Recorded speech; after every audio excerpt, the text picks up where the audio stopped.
네, 이번 순서는 청년 정치인의 시각으로 정치권 이슈를 분석해보는 뉴스엔 청년 맞습니다. 오늘도 뜨거운 토론을 펼쳐주실 두 분, 김재섭 전 국민의힘 비대위원, 박용훈 전 더불어민주당 전국대학생위원장 두 분 나오셨습니다. 어서 오십시오. 반갑습니다. 반갑습니다. 안녕하세요. 먼저 박용훈 전 위원장께 여쭤볼게요. 최근에 이제 대학생위원장직을 이제 내려놓으셨는데 최고위원 출마 선언을 하셨어요. 네. 그 민주당 전당대회를 앞두고 최근 그 최고위원 선거가 좀 이게 많이 경쟁이 치열해지고 있는 상황인데 어떻게 출마 결심을 하시게 됐는지요? 저는 이렇게 생각하고 있어요. 우리 지도부가 네. 이제까지 국회의원 일색인 지도부였잖아요. 제가 사실 기독교인데 네. 불교 공부도 하거든요. 불교에 이런 용어도 있어요. 화엄이라는 용어가 있거든요. 네. 이게 뭐냐면 들판에 이런저런 잡꽃들도 피고 예쁜 꽃도 피고 코스모스도 피고 그런 모습인데 만약에 이 들판에 한 가지 목소리, 한 가지 색으로만 피면은 굉장히 뭐 조명병에도 약하고 재미도 없잖아요. 네. 그래서 저 같은 20대 원외인 사람도 지도부에 들어가서 바깥에 있는 새로운 목소리를 좀 전달해야겠다라는 네. 생각을 해서 출마를 결심하게 됐습니다. 지금 출마 선언하는 그 장면이 화면에 나왔는데 당선 가능성 어느 정도 보고 계세요? 현실적으로는 힘든데 네. 저는 그렇게 보입니다. 우리 중앙위원 투표로 컷오프를 결정하거든요. 네. 중앙위원 분들께서도 정무적으로 컷오프 통과 8명이죠? 8명 통과해서 네. 5명 되는 거죠? 네, 그렇습니다. 중앙위원 분들께서도 박용훈의 본선 진출이 네. 이번 전당대회에서 흥행 요소가 될 수 있다라고 잘 생각해 주셔서 저는 무조건 통과한다고 자신하겠습니다. 일단 본선에는 갈 것이다. 네. 네, 알겠습니다. 그 민주당 전당대회 이야기 한 김에 이제 쭉 이어서 이야기를 해보면 박지원 전 비대위원장이 오늘 당대표 출마 선언을 했습니다. 당 의원들의 이제 거절로 소통관 또 국회 안에서는 이제 선언을 못하고 정문 앞에서 선언을 했는데 후보 등록이 이제 반려될 거라는 이야기도 나오는 상황에서 이렇게 출마를 포기하지 않고 강행하는 이유 어떻게 생각하세요?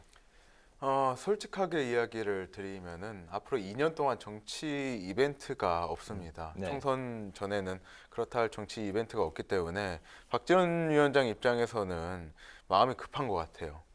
당장 본인께서 대선과 지방선거를 치르면서 다양한 언론 주목도를 받았는데 만약 본인이 휴식기를 갖게 되면은 영향력이 좀 낮아지는 게 아닐까라는 생각을 하고 있는 것 같고요. 네. 그래서 당대표 출마를 우리 당무위원회에서 허가는 하지 않았지만은 일종의 이벤트의 성격으로 생각해서 출마 선언을 하지 않았나 생각합니다. 그렇군요. 김재섭 위원?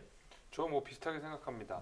그 마음이 좀 급하셨다는 생각이 좀 들어요. 그러니까 박지원 위원장의 메시지들 중에서는 분명히 새겨들을 것들이 있거든요. 네. 민주당 내에서도 새겨들어야 될 것들이 분명히 있는데 사실은 출마가 그러니까 거절이 됐는데도 불구하고 국회의 소통관에서조차 기자회견을 하지 못하고 저렇게 국회 바깥에서 말하자면 기자회견을 해야 되는 이런 상황까지 자초하면서 출마를 해야 되는 이유가 뭔지는 사실은 저도 잘 모르겠습니다. 그러니까 제 생각에는 이른바 소년등과를 한 분들이 되게 뭐 잘 되면 정말 좋은데 잘 안 되면 또 저렇게 뭔가 좀 욕심이 벌써 앞서고 장기적으로 내다보지 못하는 그런 것들이 좀 분명히 있는 것 같거든요. 이게 뭐 모든 젊은 정치인들한테 비슷하게 해당되는 내용일 거라고 생각이 되는데 앞서서 이제 박 위원장 말씀 주신 대로 이 박지원 전 위원장 같은 경우에는 모든 세간의 집중을 다 받았던 사람이기 때문에 아마 그 카메라가 벗어난 상황에서 그 공백기를 견디는 게 처음에는 굉장히 견디기 어려울 겁니다. 아마 그럴 거예요. 왜냐면 매일 저 기자들한테 전화가 오다가 이제는 뭐 전화도 잘 안 오고 뭐 이렇게 그 공백기 자체를 좀 견뎌하기 힘든 거거든요. 그래서 늘 이제 국회의원들도 낙선의 실감은 전화가 안 오는 데부터 시작된다는 얘기를 하거든요. 아마 이제 그런 초조함들을 못 견디지 않았나 뭐 이렇게 생각을 합니다. 김재섭 위원도 이제 그 도봉구의 당협위원장이신데 그렇죠. 본인은 그 아까 뭐라 그러셨죠? 소년등과요. 소년등과입니까? 본인도? 그러니까 뭐 당연히 이제 과분한 자리인 거는 맞죠. 근데 저는 당선이 된 건 아니고 네. 뭐 다행일지 다행이라고 표현할지 모르겠지만은 낙선을 한 뒤에 그 다음에 이제 지도부로 또 운이 좋게 1년 동안 일할 기회가 좀 있어서 저는 좀 일했다 뭐 이렇게 일할 기회가 있었다 배울 기회가 있었다 이 정도지 알겠습니다. 그걸 뭐 소년된 거라 생각하지는 않습니다. 네. 네. 네, 사실요, 그 박지원 전 비대위원장을 영입한 사람이 바로 이재명 의원인데요. 지금 박지원 전 위원장은 이재명 의원을 공격을 하고 있습니다. 내 출마 허용 여부에 대해서 입장을 밝혀라. 그리고 인천 계양을 출마는 방탄용이었다. 출마를 못 막은 게 후회된다면서 이렇게 연일 저격수로 나서고 있는 상황인데요. 근데 이재명 의원의 입장 표명이 필요하다고 보십니까? 지금은 이렇다 할 말을 내놓고 있지는 않은데요. 이재명 의원이 사실 여기다 대고 무슨 말을 하겠습니까? 뭐 그렇다고 할 수도 없고 아니라고 할 수도 없고 대응을 해주는 것 자체가 박지원 위원장을 체급을 키워주는 일이기 때문에 네. 아마 이제 일부러라도 이런 식으로 대응은 안 할 것 같아요. 근데 박지원 비대위원장 전 비대위원장의 메시지는 사실 다 동의를 하는 내용입니다. 뭐 방탄용이다, 뭐 출마 를 했으면 안 됐다 이런 내용들은 뭐 100% 동감은 하지만 이재명 의원은 그렇게 생각하지 않을 겁니다. 그래서 아마 굉장히 이제 불편한 동거가 이어지고 있는 상황인데 이재명 의원의 입장 표명이 필요하다고 생각이 되지만 저는 이재명 의원이 입장 표명을 할 거라고 생각하지는 않습니다. 네. 네. 이재명 의원이 여기에 말을 얹을 상황도 아니고 뭐 할 필요도 없다고 저는 봅니다. 이재명 의원이 사실 우리 당의 지도부도 아니고 당 대표도 아니거든요. 단순히 대선 때 박지원 위원장은 이재명 후보를 도왔던 역할일 뿐이지 이재명 후보의 뭐 밑에 있는 사람이라던가 그분과 뭐 아래에 있는 사람 뭐 함께하는 그 그룹은 아니었거든요. 결국에는 이재명 후보에게 자신에 대해서 언급해달라라고 요청하는 것은 결국에는 우리 정치에서 그런 게 있잖아요. 자기보다 더 높은 사람이나 더 유명한 사람을 이렇게 공격하거나 언급하면은 네. 본인의 체급이 올라가는 효과가 있는데 아마 그 효과를 노린 게 아닐까. 정말 박지원 위원장께서도 이재명 의원이 이 당대표 출마에 대해서 이야기할 거라고 기대는 안 했을 거예요. 다만 계속 이렇게 이재명 의원을 걸고 언급하고 이야기하는 게 지지자와 국민들 입장에서는 좋지 않다. 박지원 위원장에게 굉장히 기대했던 부분은 청년이면서도 기존의 정치 세력에 기대지 않았던 부분이거든요. 네. 할 말 다 하고 그 중에서도 옳은 말도 있고 해서 기대를 굉장히 많이 했는데 결국에 이재명 의원에게 요청을 하는 것은 그런 기성 정치에게 도움을 요청하거나 편승한다고 생각하시는 분들이 많을 거예요. 그래서 굉장히 적절하지 못했다라는 생각을 합니다. 네, 알겠습니다. 이 질문은 이제 김재섭 위원에게만 이번에 이제 드릴게요. 국민의힘에서 이준석 대표가 여전히 그 징계 결과 이후에 이제 침묵하고 있는 상황인데 권성동 직무대행이 윤리위 결정을 수용한 것으로 이제 본인은 해석을 한다 이런 의견을 내놨습니다. 그 이준석 대표의 현재 그 자맹, 침묵 모드 그리고 간헐적으로 SNS에 그 표현하고 있는 자신의 현재 상황, 뭐 산행을 포함해서 여기에도 어떤 그 정치적인 메시지가 들어가 있는 건지 현재 그 이준석 대표의 현 상황, 김재섭 의원은 어떻게 바라보고 계세요? 저는 지금의 딱 스탠스가 좋다고 생각합니다. 그러니까 이준석 대표는 이 말하자면은 이른바 번개 모임 같은 것들을 과거에도 굉장히 자주 했었어요. 그러니까 국민의힘 훨씬 이전에 당시 이제 바른미래당의 최고위원을 하던 때에도 이런 뭐 청년들과의 번개 만남 이런 것들을 굉장히 자주 했었거든요. 그래서 이준석 대표가 했던 그냥 정치적 포지션을 그대로 다시 이제 보여주는 그런 거라고 저는 생각이 되고 이준석 대표가 처음에는 윤리 징계가 나온 바로 그 직후에는 불복을 시사했거든요. 가처분 이야기까지 나와서 법적으로도 대응하겠다라는 것까지도 시사를 했고 이준석 대표가 언론에 영향력이 굉장히 큰 사람이기 때문에 그런 것까지도 우리가 넉넉하게 예상을 했었는데 네. 사실은 그렇지는 않고 있거든요. 그냥 본인이 과거부터 해왔던 것들을 꾸준하게 해오고 있는 상황이라고 저는 해석이 되는데 저는 이런 것들이 굉장히 좋다고 생각합니다. 사실 자신의 윤리위의 징계 부당성을 아무리 피력을 해봐야 사실은 결국 수사가 아직 남아있는 것이고 국민들이 알아주시려면은 이준석 대표가 직접 이야기하는 것보다는 여론의 추이라든지 아니면 주변에서 사실관계들 전해주는 게 오히려 더 진정성이 더 크게 느껴질 수 있다고 생각이 되거든요. 그런 네. 의미에서 이준석 대표가 지금 이 윤리의 결정을 받아들였는지 여부는 모르겠지만은 지금 적어도 사퇴를 관망하고 자신이 적극적인 목소리를 내지 않는 것 자체는 저는 좋은 포지셔닝이라고 생각합니다. 아, 그렇습니까? 네. 이준석 대표가 이제 당 대표 재출마 가능성이 있다 이렇게 이제 김용태 최고위원도 이제 언급을 했는데 13일 양일간 이제 벌였던 여론조사 결과 한 여론조사 결과에서는 차기 당 대표 적합도에서 이준석 대표가 이제 안철수 대표 그 오차 범위 안에서 1위를 차지한 뭐 이런 이제 조사가 나왔는데 하지만 경찰 기소 여부에 대해서 굉장히 좀 부정적으로 이준석 대표한테 불리하게 나올 거다라는 관측이 좀 많이 나오고 있는 것 같아요. 이런 상황에서 이준석 대표 현재 이런 스탠스 좀 장기적으로 여론전에 돌입한 게 아닌가 생각이 드는데 이게 정말 잘 하고 있는 것인지 어떻게 보십니까? 글쎄 이제 결국 이제 수사 결과가 그 관건이 될 것 같습니다. 그러니까 예를 들면 정말 수사 결과를 통해서 뭐 어떤 혐의가 입증된다든지 유죄 판정이 난다든지 네. 이러면은 현재 이준석 대표 입장에서도 정치적인 행보를 이어가기가 대단히 어려워지는 것이죠. 근데 이제 만약에 무혐의가 난다든지 뭐 기소 자체가 안 된다든지라고 하게 되면 이준석 대표는 바로 이제 당 대표로 복귀를 하게 되는 것이거든요.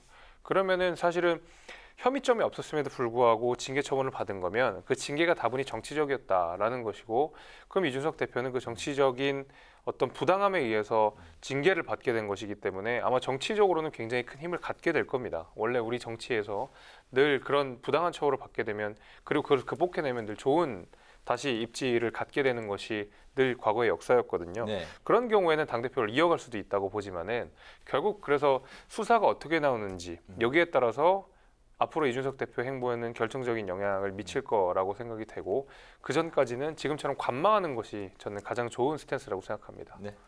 이준석 대표가 다시 정치 현장에 뛰어들 수 있는 계기는 저는 무혐의보다는 그렇다고 봐요. 재신임이라고 보고 있거든요. 저는 무조건 다음 당대표 선거에 출마할 거라고 보고, 그렇기 때문에 2030의 당원 가입을 얼마 전에 적극적으로 권장하지 않았습니까? 네. 이준석 대표가 지금 계속 정치를 할 수 있는 유일한 그 길은 당대표의 재선이 되는 거예요. 근데 지금 추가 징계까지 논의되고 있는데 이게 결국에는 당원권 정지를 한 번 더 해서 전당대회 출마권, 피선거권을 박탈하겠다는 것이거든요. 그래서 경찰의 뭐 무혐의나 뭐 이런 수사와는 상관없이 결국에는 다시 국민의힘이 윤리위를 열어서 당원권 정지를 하지 않을까 예상하고 있고요. 저는 이준석 대표가 무등산에 갔어요. 무등산에 갔는데 네. 또 불교 이야기하기가 또 그런데 무등도 불교의 용어거든요. 등급이 없다라는 말 그대로의 뜻인데 모두가 평등하다라는 의미를 갖고 있어요. 광주 무등산에 간 것이 저는 이준석 대표가 이제까지 해왔던 그 정치가 어떤 것을 던져놓고 국민들이 해석하게 하는 것이거든요. 근데 무등산에 간 것도 이유가 있을 것이다 라는 생각도 하고, 여러 산 중에 무등산을 네. 택한 이유가 있을 거다. 굳이 네. 무등산? 예.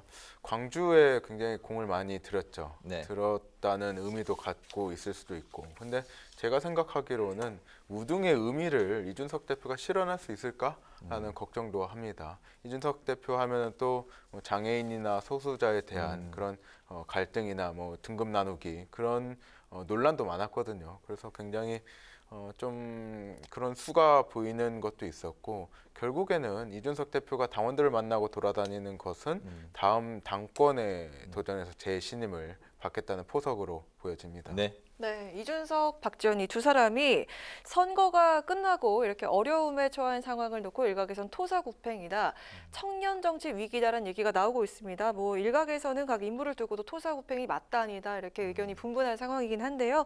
필요할 때 이렇게 적극적으로 활용을 하고 또 이제 끝나고 나서 내쳐졌다라는 데는 동의를 하실 겁니다. 근데 민주당 장경태 의원의 경우에는 두 사람이 청년 정치를 한 게 아니라 지도부 정치를 한 것이다라고 이야기를 했는데요. 청년 정치 위기가 아니라 문제를 보여주고 있다는 그런 이야기입니다. 두 분 생각 한번 들어보도록 하겠습니다. 먼저 박영훈 위원장님.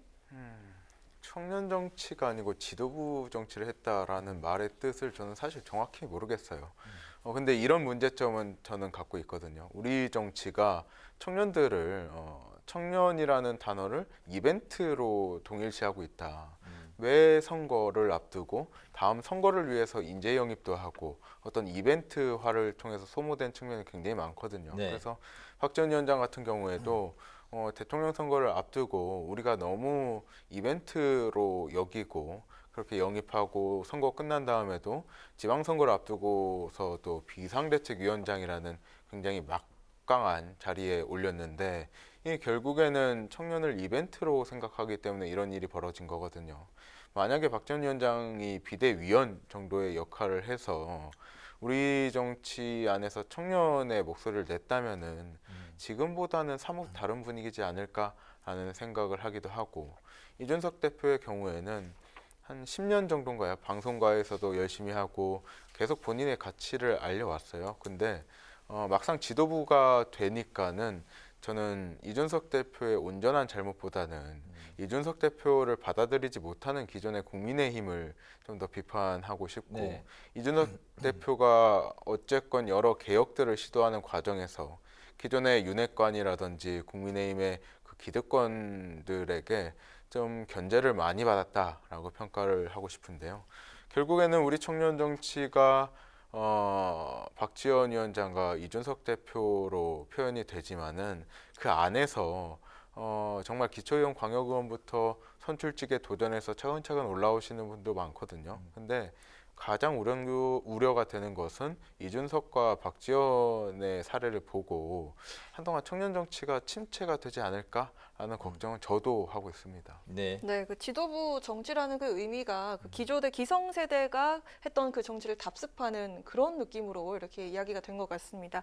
그 내용에 동의를 하십니까? 어떻게 보십니까? 근데 저는 사실 이제 장경태 의원이 이렇게 청년 얘기할 때마다 사실 개인적으로 굉장히 오글거립니다. 왜냐하면 저보다도 나이가 많으신데 네. 그리고 지금 현역 국회의원이시잖아요. 네. 그러니까 그 동대문에서 국회의원이신데 이제 지역의 대표성을 가지신 분이고 국민의 대표성을 가지신 분인데 언제까지 그것을 청년으로 정의할 수 있는지는 제가 잘 모르겠습니다. 저 역시도 뭐 우리가 이제 청년 마수라는 이름이긴 하지만은 사실은 이제 청년이라는 타이틀을 달기가 굉장히 좀 나쁘끄럽습니다. 왜냐하면 제 나이 또래에 있는 대부분은 다 이제 사회생활을 하면서 자리를 잡아가는 상황이고 저 역시도 지역의 당협위원장으로서 지역을 대표하는 정치인이거든요. 근데 그것을 청년이라고 하는 아주 작은 스케일로 가둬두는 느낌이 좀 들어서 이렇게 안 했으면 좋겠다는 생각이 일단 있고, 네. 박지원 위원장도 마찬가지고 이준석 대표도 마찬가지고 당의 대표를 한 분이시잖아요. 마침 젊을 뿐인 것이고, 그래서 저는 지금 이준석 대표가 이렇게 징계를 받고 박지원 위원장이 사실은 뭐 저런 행보들을 보이고 있는 것이 그것이 뭐 청년 정치의 실패라고 보이지는 않습니다. 네. 그러니까 개인의 실패 내지는 개인의 뭐 방황 이렇게 봐야 되는 것이지 이걸 청년 정치 전체의 문제로 확대시키는 것은 좀 맞지 않다고 생각이 되고, 저는 오히려 이제 이준석 대표나 박지원 위원장의 사례를 통해서 젊은 정치인들이 더 많이 도전하는 기회가 열릴 거라고 생각합니다. 그러니까 모든 정치인들이 다 크고 작은 난관들을 겪게 되고 그것은 젊다고 해서 꼭 발생하는 것도 아니고 나이가 있는 사람들, 기성세대 역시도 같은 경험을 늘 겪는 것이거든요. 저는 그런 의미에서 이번의 사태의 본질을 청년 정치로 규정하고 그 청년 정치의 실패 내지는 성공 이렇게 결론 짓는 것은 부적절하다고 생각합니다. 네, 네, 알겠습니다. 그 국민의힘은 현재 그 직무대행 체제가 이제 시작이 됐는데, 그 체제가 시작되고서 바로 당권 경쟁이 이제 가시화되고 있는 그런 모습입니다. 불화설이 나돌았던 권성동, 장제원 두 사람이 오늘 오전 이제 오찬을 하면서 일축을 하는 진화에 나서고 있는 그런 모습을 보였는데, 권성동 의원이 그런 말을 했잖아요. 장제원 의원하고 나는 그 영원한 한 번 동생은 영원한 이제 동생 그런 사이다. 이제 자신이 이제 형이라는 표현인데 정말 한 번 형은 영원한 형이고 한 번 동생은 영원한 동생, 이 사이가 계속 유지될 수 있을 것으로 보시는지 먼저 김재섭 의원부터 들어볼까요? 저는 동생이 있는데 맨날 자주 싸웁니다. 그래서 형이라고 해, 형 동생이라고 해서 안 싸우는 건 아니기 때문에 뭐 얼마든지 갈등이 있을 수 있다. 뭐 저는 이렇게 읽히고요. 네. 그렇다고 해서 이것이 어떤 당의 내홍까지 이어지느냐라고 하면 또 그건 아닙니다. 왜냐하면 얼마 전까지 국민의힘에서 가장 크게 있었던 갈등은 이준석 대표와 이른바 윤핵관들의 갈등이었고, 이준석 대표가 징계 처분을 받고 나서 자맹을 이어가면서 사실은 이제 언론도 그렇고 당도 그렇고 또 다른 갈등이 필요하거든요. 갈등이 사실은 당의 이제 초미의 관심사가 늘 그다음에 언론의 관심사가 되고 국민들의 관심사가 되기 때문에 다른 갈등들을 찾다 보니까 사실 이제 권력 투쟁과 관련돼서 권성동 의원과 그다음에 장제원 의원 간의 어떤 미묘한 신경전 같은 것들이 아마 보였을 겁니다. 근데 이런 것들이 좀 많이 집중되고 우리가 언론 보도되고 하다 보니까 사실 이것이 어떤 갈등 내지는 내홍 내지는 투쟁 정도로 과대 해석되는 경향이 있는 것 같은데 저는 그렇게까지 보진 않고 이제 이준석 대표가 거리인 상태니까, 그러니까 직무 정지인 상태니까 아무래도 대표의 권한을 어떻게 누가 행사하느냐, 차기 지도부는 어떻게 행사하느냐는 굉장히 중요한 문제고 거기에 네. 대해서는 각자가 이견이 있을 수밖에 없다고 생각이 됩니다. 근데 그런 이견 차이 정도로 저는 보고 있고 이것 자체가 어떤 큰 갈등의 씨앗 이렇게 보기에는 아직까지는 좀 무리지 않을까 생각합니다. 언제나 그 왕의 남자가 되기 위해서 2인자의 그 다툼은 어느 정권에서나 치열했다 이런 얘기도 있더군요. 뭐 아무래도 그렇죠. 이제 예. 원래 태양은 두 개가 뜨는 법이 아니고 네. 권력은 진공이 없기 때문에 네. 늘 이제 다른 차기의 권력들이 드러나기 마련인데 그런 과정 속에서 당연히 미묘한 신경전이 있고 그 신경전이라는 것이 꼭 나쁘냐? 저는 그건 아니라고 보거든요. 네, 당연히 네. 이제 경쟁하고 더 좋은 지도자가 선출되는 과정 중에 하나라고 저는 보고 있습니다. 네, 네. 권성동 원내대표, 장제원 의원, 형 동생에 비유했는데 김재섭 의원께서도 동생과 자주 싸우신다고 하시잖아요. 권력은 부자 간에도 나누는 게 아니라고 하듯이 영원한 형도 없고 영원한 동생도 없다. 지금은 외부에 드러나지 않은 그런 갈등 없는 상황으로 보일지 몰라도 저는 조만간에는 크게 한번 격돌하지 않을까 생각하고요. 얼마 전에 장제원 의원 같은 경우에는 명예회장으로 있는 산악회가 1,100명인가요? 1,100명의 인원이 네, 한꺼번에 산악회에 갔는데 그게 저는 신호탄이라고 봅니다. 네. 결국에는 당권 도전에 대한 강한 의지 피력의 모습으로 보여지고 권성동 원내대표 말고도 김기현 의원 같은 경우에도 또 당권에 도전이 있는데 이 세 분께서 저는 절대 정리가 안 될 거라고 보거든요. 정리가 안 된 결과가 또 오찬이라고 보고 오찬을 통해서 또 어떻게든 정리해 보려고 했는데 또 그게 또 안 되고 다음에는 또 김기현 원내대표하고 오찬을 할 거예요. 이런 상황이 계속되면서 당분간은 권력 투쟁이 물밑에서 있다가 좀 수면 위로 드러나지 않을까라는 생각도 해봅니다. 알겠습니다. 오늘 뉴스엔 청년 마수에서는 여야 청년 정치인들의 위기 상황과 그 배경을 중심으로 살펴봤는데요. 아쉬운 소식을 이제 전해드려야 될 것 같습니다. 오늘 그동안 청년 마수에서 함께 했던 두 분, 김재섭 위원 그리고 박용훈 전 대학생 위원장. 오늘 방송이 이제 마지막 이제 끝이 됐네요. 그래서 그런지 두 분 오늘 더 좀 이렇게 좀 편안한 네. 웃음기도 많이 내용도 띄시고 좋았습니다. 또 출마 앞두고 네. 다른 때보다 더 길게 말씀하시더라고요. 예, 편하게 욕심이 길게 말씀하셨는데 네. 굉장히 좀 아쉽지만 또 보내드려야 될 것 같습니다. 짧게 한 마디씩 뭐 이렇게 인사 한 말 네. 들어볼까요? 이제 뭐 과분한 자리에 앉아서 그러니까 또 청년을 대표하는 사람인지는 제가 뭐 끊임없이 회의가 들지만은 그래도 어쨌든 한 1년 이상의 긴 시간 동안 제가 이제 당의 어떤 젊은 정치인의 원래 대표로서 이준석 대표 자리였는데 그렇죠. 제가 당대표로 가면서 물려받으면서 후임으로 왔었죠. 네. 예, 그래서 굉장히 무거운 그 마음의 짐도 좀 있었고 그랬습니다. 여튼 좋은 기회를 주셔가지고 덕분에 이제 정치 생활 잘 할 수 있고 앞으로 더 이제는 청년 맛으로 우리가 방송을 마치지만 다음에는 또 네. 다른 코너로 더 좋은 자리에서 만나 뵀으면 좋겠습니다. 알겠습니다. 그동안 감사드립니다. 네. 네. 저도 이 자리가 권지웅 전 비대위원 자리인지 아는데 이번에 또 출마 선을 하셨더라고요. 네. 네. 그래서 여기가 원외인 청년들 각 당을 대표해서 나오는데 저도 굉장히 제가 여기 나올 만큼의 자격이 되나라는 의구심이 있었지만은 최선을 다하는 그런 방송이었고요. 또 우리가 오늘 방송 끝났지만은 저도 뭐 최고위원이 되고 김재섭 위원께서도 국회의원이 되면은 또 다른 방송에서 또 여기가 될 수 있고요. 네. 자주 만나 뵙기를 기대합니다. 특히 박용훈 위원장 같은 경우는 그 첫 방송보다 지금 굉장히 방송이 일취월장을 했습니다. 장족의 고맙습니다. 발전을 하셨어요. 네. 충분히 그 최고위원 출마 자격이 있다고 생각이 듭니다. 더 큰 정치 활동을 위해서 잠시 저희와 이별한다고 생각을 하고 아쉽지만 앞으로 응원을 하면서 지켜보도록 하겠습니다. 지금까지 김재섭 전 국민의힘 비대위원, 박용훈 전 더불어민주당 전국대학생위원장 두 분과 함께했습니다. 여러분 힘내시고요. 네, 앞으로 잘 좋은 결과 지켜보겠습니다. 기대하겠습니다. 말씀 잘 고맙습니다. 들었습니다. 고맙습니다. 고맙습니다.